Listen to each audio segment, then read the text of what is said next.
This video is sponsored by Movavi, easy to use editing software, which I highly recommend. Check it out, link down below. Hey there guys, how are you? Welcome back to a brand new Q&A video, and it's almost Thanksgiving.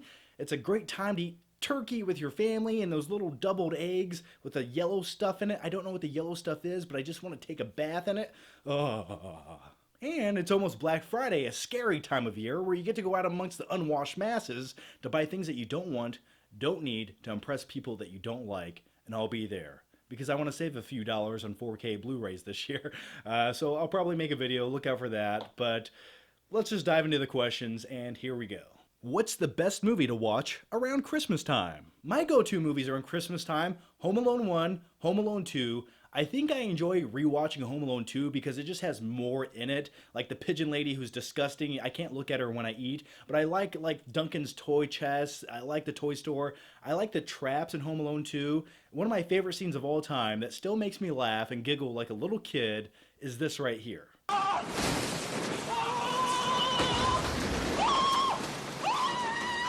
And another one of my favorite scenes of all time in Home Alone 2, and every time I call to order like a pizza or anything and they ask what my credit card number is, I do this right here. Credit card? You got it. Try that next time you order anything over the phone. It's awesome. Credit card? You got it. How do you manage to always be so energetic and charismatic? This right here is my key to success. I drink one of these every time I make a video. And like I said before, I only make videos when I truly want to make a video, then I push record. I never force it. I don't want to come on here and give you guys uninspired videos, because when I turn on the camera, like, this is our time together, our precious time together, and I want it to be quality time, okay? It's not quantity, it's quality. That's my motto. So that's my motto when I make YouTube videos. How do you make videos? Editing, lighting, and routine.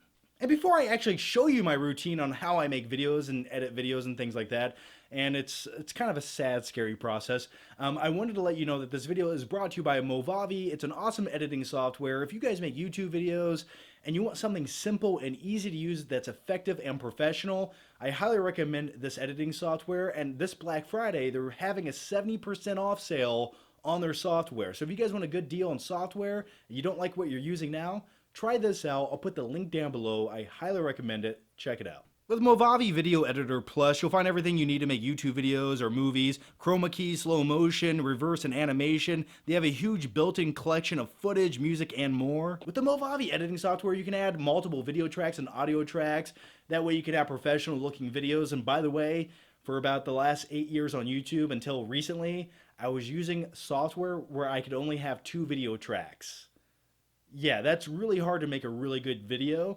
So, but anyway, I recommend Movavi. It's so easy to use. If you guys want something that you can just sit down, you don't have to have a learning curve. You can just click buttons and go and put together a nice looking video, especially for YouTube. This is what I recommend. And they have a really good title builder feature where you can make professional titles and graphics, and it's just easy to use. You don't need other programs. You can do all in Movavi.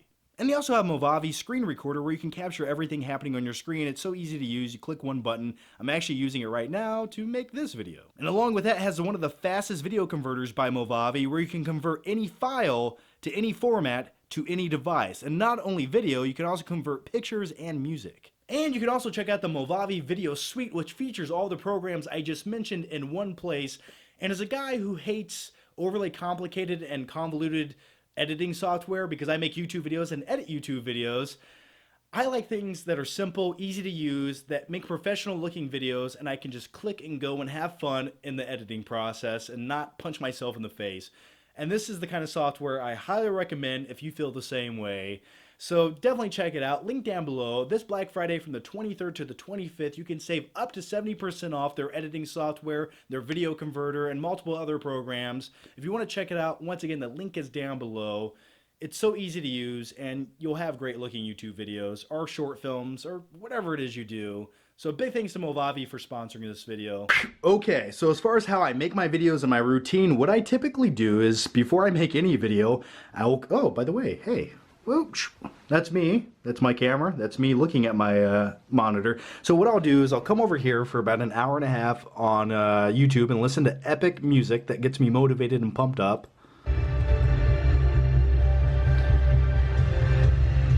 And then what I'll do is I'll type out some notes, some bullet points, what I want to talk about. If it's a movie review, I'll really collect my thoughts and put them together, and just bullet points and things I want to say so I don't forget. And then the most important thing, like I mentioned, is I will sip on this, and throughout the video I will take sips because it's hydrating, energizing, and I highly recommend it. And then what I'll do is I'll set up my camera, which takes a while because I always move my tripod around and I have to get it just right. And I focus it and I'll sit right there as I do that. And then what I do is I print out my notes because I can't read my own handwriting. It looks like the handwriting of a small child writing with a crayon. It's really sad to look at. So what I do is I type those out and tape them right there to my shotgun mic. And then I'll focus my camera, turn my lights on. And when I focus my camera, I use a larger screen because the little LCD screen on the camera is just so small that sometimes I'm a hair out of focus. It drives me crazy, so I use a larger screen for that. And then after that, what I do is I reward myself after recording a video with like reheated pizza, or I might make a pizza, and I'll eat that, and I'll upload my footage to my computer, and then I'll sit here for the next 5-6 hours editing the footage, and then I'll make a thumbnail on Photoshop, and then upload it all to YouTube where you guys can see my stupid face. And that more or less is my YouTube making routine. Worst 4K transfer. Hang on 1 second.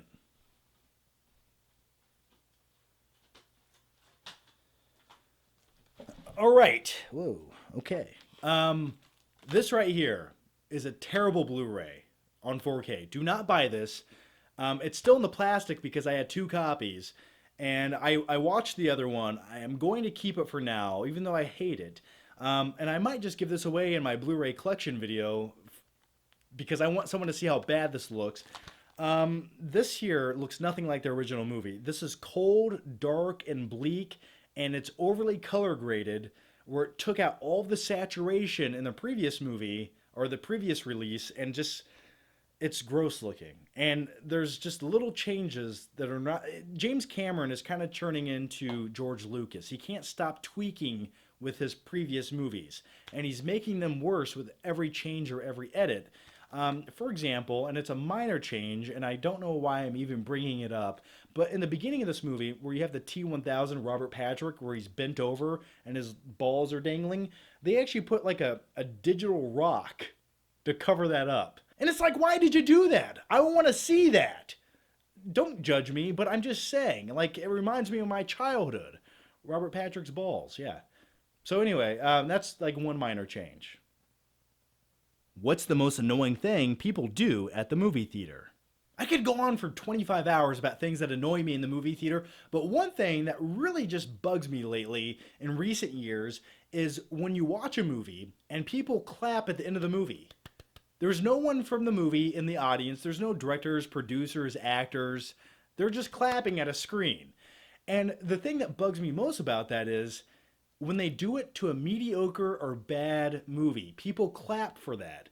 And I just think this is a sound that you hear when art is dying, and it's dying to the sound of applause. Have you seen Mandy? And if so, what are your thoughts? I did see Mandy. I love Nicolas Cage. The first half of Mandy is a little self-indulgent with the 1970s grindhouse-esque style that they were going for. It takes too long to get to the good stuff. I love Nicolas Cage once again. There's one great scene in a bathroom with Nicolas Cage. Best scene of the entire movie. The second half of the movie turns into the movie that I think everyone wants to see. And even then it holds back a little too much for as crazy as it could be. There's like some chainsaws. Nicolas Cage does some kung fu. Those moments are great, but the first half is almost unbearable to watch. Thoughts on the Defy Media situation? Yeah, it's a really crappy situation. If you don't know the backstory, Defy Media was an MCN, a multi-channel network that controlled a lot of YouTubers and managed them, and it pretty much closed up one day and said, hey, we have your money. We're not going to give you your money, but, thanks anyway. And that's really crappy. That's a terrible way of doing business. And as far as Defy Media goes, they also own Screen Junkies, and about a year or two back, I hosted a show on Screen Junkies Plus called Movie versus Movie. It was a good show. Check it out. It was a fun time. That's when they were a legitimate business and they paid people for their hard work. But yeah, it's a really crappy situation. I know some people that were with Defy Media. One of those people were my pal Chris Stuckman, and it's not right. You know, when you do the work, you make the YouTube videos, and someone else keeps your ad revenue and doesn't tell you what's going on and just disappear one day out of the blue. Yeah, it's terrible, and I think a lot of people that were there could see the writing on the walls for the last year or so because they were downsizing. I never joined Defy Media; they never managed my channel, but I did work with Screen Junkies for 2 seasons on that show that I mentioned. Everyone has that one movie that brings out an emotional side of you to where it makes you think about life. What was that movie to you? I would say that movie was always Stand By Me because it's a coming to age movie. It's a time period movie in the 1950s. And that ending sequence where Richard Dreyfuss is giving that narration about his life and how you never have friends like the ones you have when you're 12 years old, that just is like, it sends chills down my body because it makes me think about my childhood and then growing up and everything changes from when you're a kid to an adult, and it makes me sad. It really makes me sad. And sometimes when I watch Stand By Me, when I'm all alone, I have to turn the movie off before it gets to that ending point because I don't want to feel depressed. So yeah. Where does your Morgan Freeman voice come from? Yeah, my crappy Morgan Freeman impression. You know what? I actually traced that back when I was reading these questions on Twitter, and I think it comes from a long time ago in 2012 where I was doing a review of this very microphone right here, this Rode video mic. And at one point in that video, I just hold it up and do my Morgan Freeman impression. And that's, I think, the earliest example I could find of that on YouTube. So without further ado, here it goes.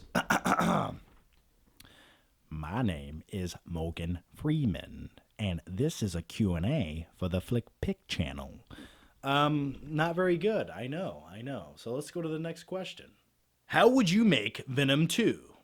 How would I make Venom 2? I'd probably make it good. At least better than the first movie.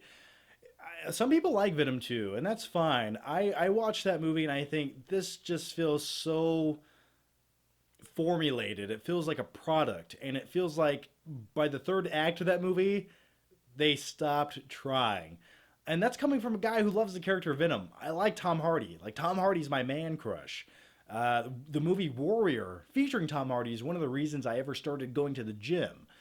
I'm wearing a Baines World shirt. So, yeah, if I made Venom 2, I'd definitely change the style and the tone a little bit. I'd make it feel a little more... I hate using the term gritty, but I would make it feel gritty. I'd almost bring... think of how Darren Aronofsky filmed the movie The Wrestler with those handheld shots and those tracking shots. I'd introduce some of that to the Venom movie, and I'd get rid of the terrible subplots, the bad one-note villains, and I'd definitely make Carnage one of the coolest kick-ass villains of all time. Alright guys, so I hope you enjoyed the Q&A video, and like I said, I want to start doing one Q&A video a month to just talk about things I never get a chance to talk about on YouTube, connect with you guys, answer some of your questions, and just open up to a little bit more of a personal side of maybe my life or what I'm doing. To be honest, I just like making Q&A videos. I think they're fun. They're the type of videos I like to watch on YouTube. So, as always, guys, leave your thoughts, your opinions down below in the comment section. I do like to read your thoughts, your comments. It keeps me going. It's my motivation right beside caffeine. As always, guys, thanks for watching. Make sure you subscribe. That way, I can see you next time.